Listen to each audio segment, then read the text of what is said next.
Pastor. Saya kira ini saat-saat yang kita tunggu-tunggu bersama. Saya juga senang mendapat tugas baru bahwa kita semua butuh suasana baru. Umat Paroki Mamasa tentu juga butuh suasana baru, model penggembalaan baru, dan begitupun saya secara pribadi juga memang sudah lama merindukan suasana baru supaya kita semua berkembang. Bapak Fikep yang saya hormati, para rekan pastor yang hadir, teman-teman di Kip-Kipan ini yang hadir, yang saya hormati, suster, frater yang saya hormati, pengurus Depas, ketua-ketua stasi, segenap umat yang hadir, pengurus rukun, dan juga semua kelompok-kelompok kategorial dalam paroki ini yang saya kasihi semuanya dan kita semua tanpa terkecuali. Izinkan pada kesempatan ini saya ingin berbicara tentang kami sebagai para imam. Maka saya ingin bercerita tentang imamat sesungguhnya. Saya tulis di laporan yang saya serahkan ke Pastor Paroki Baru tadi dan Fikep.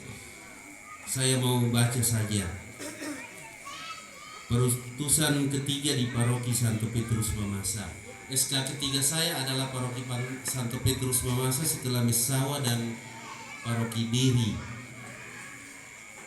Ceritakanlah masa silam kepadaku dan aku akan menceritakan masa depan, kata Konfusius.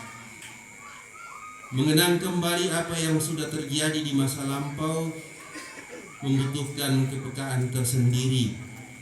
Tidak semua peristiwa yang terjadi di masa lampau dapat diingat dengan jelas. Diperlukan ingatan kuat dan peristiwa itu nampaknya harus demikian menarik sehingga memberi kesan kuat untuk selalu diingat. Peristiwa yang biasa kerap kali mudah kita lupakan. Demikianlah perjalanan mengawali tugas imamat di awal September 2014 lalu di Paroki Santo Petrus Mamasa.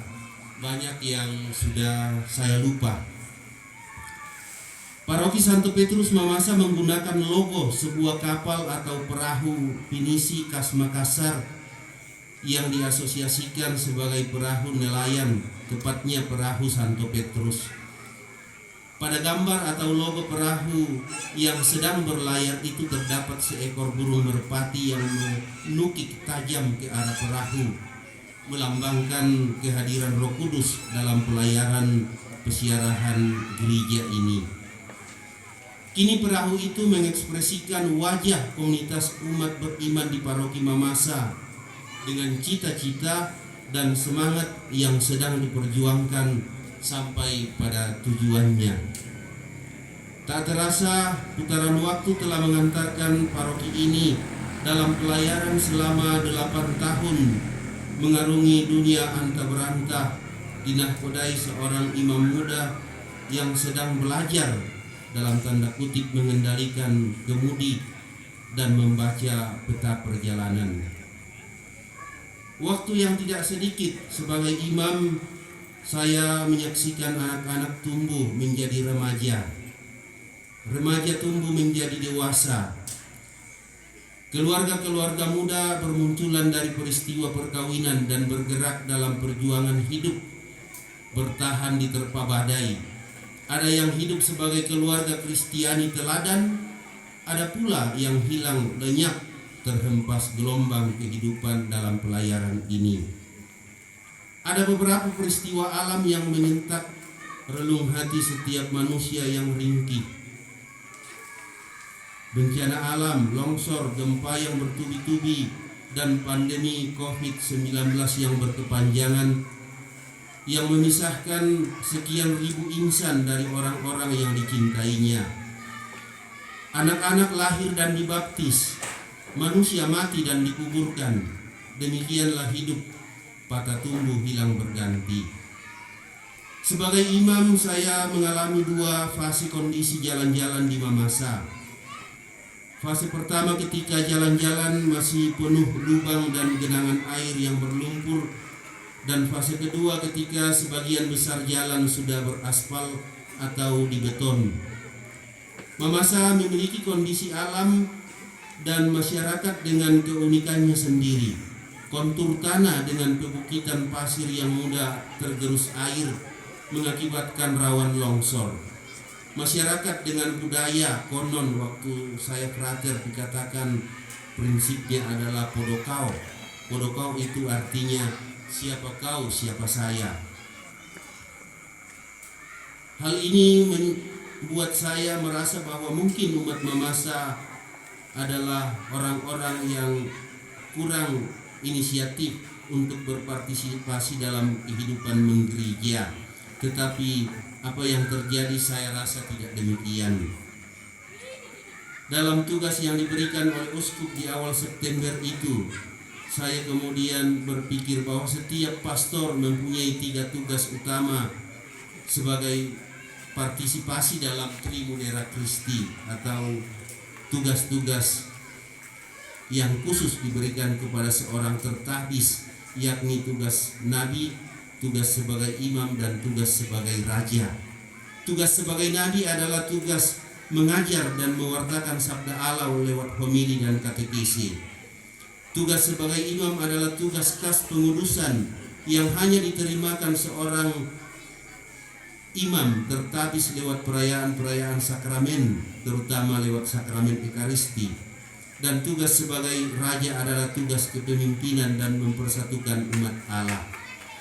3 tugas ini bermuara pada harapan hadirnya kerajaan Allah. Kerajaan Allah yang adalah intinya berbicara tentang persekutuan hidup manusia dengan Allah, persekutuan hidup antara manusia itu sendiri dengan sesamanya, dan persekutuan hidup antara manusia dan alam ciptaan. Namun mengemban tugas ini saya sungguh menyadari bahwa setiap dari kami para imam yang dipanggil oleh Tuhan, panggilan itu kadang-kadang terkesan mendesak meski kita dalam banyak kelemahan dan keterbatasan. Yesus tetap saja menuntut dari kami para imam, khususnya saya selama bertugas di sini, suatu ketegasan komitmen untuk tetap setia meskipun dalam banyak kekurangan. Walau tantangan dan kesulitan tidak pernah berhenti menghadang kita semua, panggilan itu mengajak kita untuk masuk dalam sebuah persekutuan hidup Kristiani yang kita sebut paroki, stasi, rukun, dan kelompok-kelompok kategorial di bawahnya, agar setiap orang bisa menemukan dirinya di hadapan Tuhan dan di hadapan sesama. Menemukan diri di hadapan Tuhan dan di hadapan sesama berarti menemukan eksistensinya, hakikatnya yang sebenarnya sebagai makhluk yang diciptakan Tuhan bersama dengan manusia-manusia lain. Itulah kebersamaan, itulah persekutuan. Saling membantu, bekerja sama dalam semangat belas kasih, terutama mereka saat-saat mengalami bencana, agar setiap orang mengalami perkembangan yang optimal di dalam persekutuan dengan Allah. Cita-cita itulah yang selama ini kita bangun bersama sebagai sebuah tujuan hidup atau sebuah perjalanan pelayaran di Paroki Santo Petrus Mamasa, dengan sebuah harapan bahwa semoga tidak seorang pun akan merasa terkucilkan dari persekutuan hidup ini. Terlalu panjang ya. Sisa 5 halaman. Saya sambung sedikit. Untuk mewujudkan cita-cita di Paroki Santo Petrus Mamasa, mencoba belajar bersama dengan melibatkan sebagian besar umat dalam kepengurusan Depas, Dewan Pastoral Paroki, Stasi, dan Rukun, yang selama 8 tahun ini terjadi 3 kali pergantian Depas. Sebagaimana Yesus memanggil para murid untuk mengikuti Dia, Yesus memanggil para murid tentu dengan maksud agar para murid membantunya dalam tugas perutusannya menghadirkan kerajaan Allah di tengah-tengah umat dan di tengah-tengah dunia. Yesus menyatakan diri berpihak kepada kaum miskin, mereka yang tersisihkan dan yang terpinggirkan, termasuk mereka yang sakit dan para pendosa. Yesus mengembalikan mereka kepada komunitas masyarakatnya. Hal itu diwujudkan Yesus dalam mujizat-mujizat penyembuhan orang-orang yang kusta dikucilkan, disembuhkan dan kembali kepada masyarakatnya dan diterima. Hal-hal lain yang dibuat Yesus adalah Yesus menjalin persahabatan secara lebih meluas dan makan bersama dengan para pendosa untuk membentuk suatu persekutuan baru. Yesus menafsir hukum Taurat secara baru yang didasarkan pada belas kasih dan keadilan. Kasih adalah jantung kerajaan Allah. Jika kasih adalah jantung dari kerajaan Allah, maka perutusan imamat adalah bentuk pemberian diri yang tulus. Setiap pemberian pasti tidak sempurna dan tidak akan pernah memuaskan semua orang. Demikian pula lah perutusan yang kami alami selama 8 tahun di Paroki Santo Petrus Mamasa. Tentu memiliki banyak kelemahan dan kekurangan di sana sini. Saya tertarik dengan tulisan Henry Nouwen yang menjabarkan tugas panggilan dalam kaitan dengan Ekaristi lewat kalimat-kalimat yang indah sebagai berikut. Pertama, setiap orang itu dikatakan diambil. Diambil berarti mau mengatakan bahwa sejak awal Allah mempunyai rencana untuk setiap orang, untuk setiap manusia. Untuk Allah, hidup setiap manusia adalah panggilan kita semua dan juga umat beriman, suster, frater, dan para imam. Lalu yang kedua adalah setiap orang itu diberkati.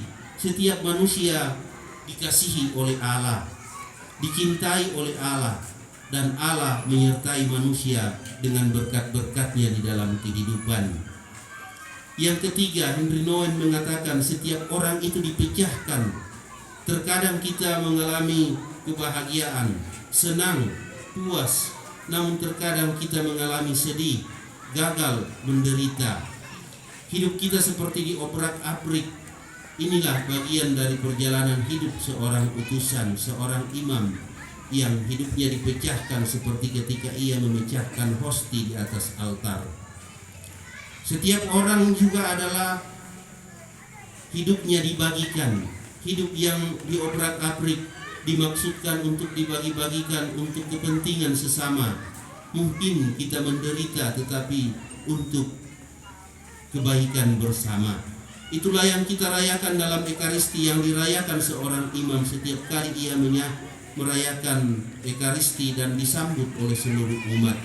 Makan dari dan minum dari piala yang sama.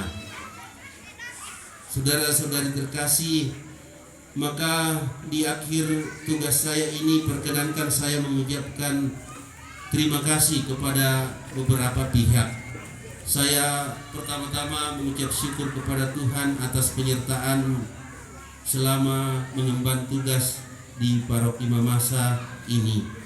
Dan yang kedua, ucapan terima kasih kepada Uskup Agung Keuskupan Agung Makassar yang telah mempercayakan tugas penggembalaan umat di Paroki Mamasa selama periode 1 September 2014 sampai dengan 1 September 2022.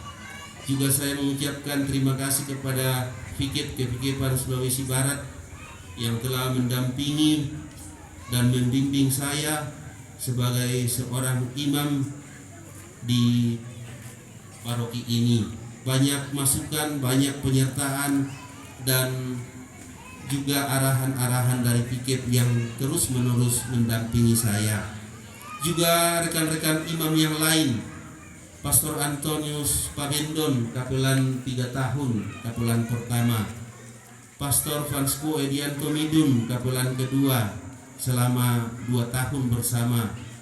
Pastor Alpius Tandirasing, kapelan ketiga, yang bersama-sama dengan saya selama 9 bulan. Dan Pastor Edward Tandi Mangalo, kapelan sudah 2 tahun ini sampai hari ini, dan dilanjutkan bersama Pastor Jaya nantinya. Dan juga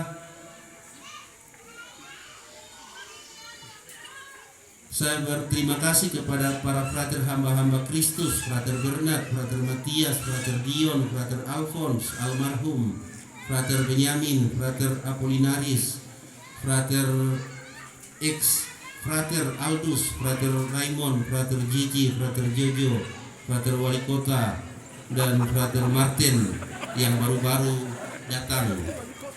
Dan semua saja para frater yang banyak membantu tugas-tugas saya. Juga pengurus-pengurus Depas mulai dari periode pertama, periode kedua, periode ketiga, 3 kali pergantian Depas yang telah membantu saya mengerjakan begitu banyak hal yang seharusnya saya kerjakan, tapi mereka adalah orang-orang yang luar biasa dengan skill istimewa dan banyak kelebihan sehingga saya sungguh terbantu sebagai pastor di tempat ini. Juga para pemimpin doa dan para pengantar yang dengan setia melayani umat di setiap stasi, serta pengurus-pengurus stasi dan seluruh umat di stasi yang menerima saya ketika saya berkunjung dan bahkan mendengar saja motor saya kaki ayam sudah bergetar. Juga para pemimpin doa di rukun-rukun dan di seluruh penjuru paroki ini yang setia melayani umat setiap saat. Kaum bapak, kaum ibu yang juga banyak menolong saya dan menerima saya ketika saya dalam posisi yang kurang bersemangat. Mereka menjadi orang tua dan sekaligus ibu bagi saya. Juga kelompok-kelompok kategorial, putra-putri altar, KIK, Legio Maria, OMK, Sekami, dan para pendampingnya, PAUD Taman Seminari, SMP Frater Mamasa, yang banyak berkarya sehingga paroki ini berkembang dengan semestinya.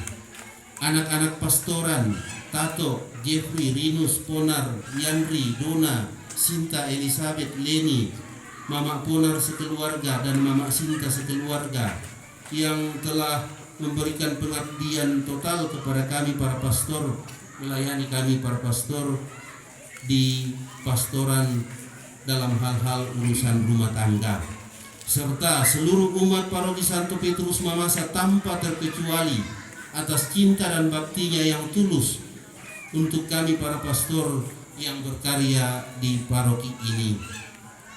Demikianlah, dan jika ada banyak kelemahan dan kekurangan, saya mohon dimaafkan, saya mohon diampuni, karena saya dikenal sebagai pastor kor-koruan di mana-mana saja. Di diri pun demikian, di sini juga demikian, tetapi sudahlah, saya terima saja dengan ikhlas. Jika ingin memberikan sedikit masukan untuk paroki ini yang terakhir, kalau boleh, bahwa jika saya ditanya apa yang paling berat untuk pastor selama tugas di Mamasa, apakah jalan ke stasi, tugas-tugas imamat, tugas-tugas penggembalaan? Rasanya tidak. Meskipun medan berat, kami dengan sukacita para pastor senang melayani. Tapi saya ingat bahwa tugas utama para pastor itu adalah mempersatukan, dan itulah yang membuat saya merasa bahwa saya gagal menjadi pastor paroki di sini.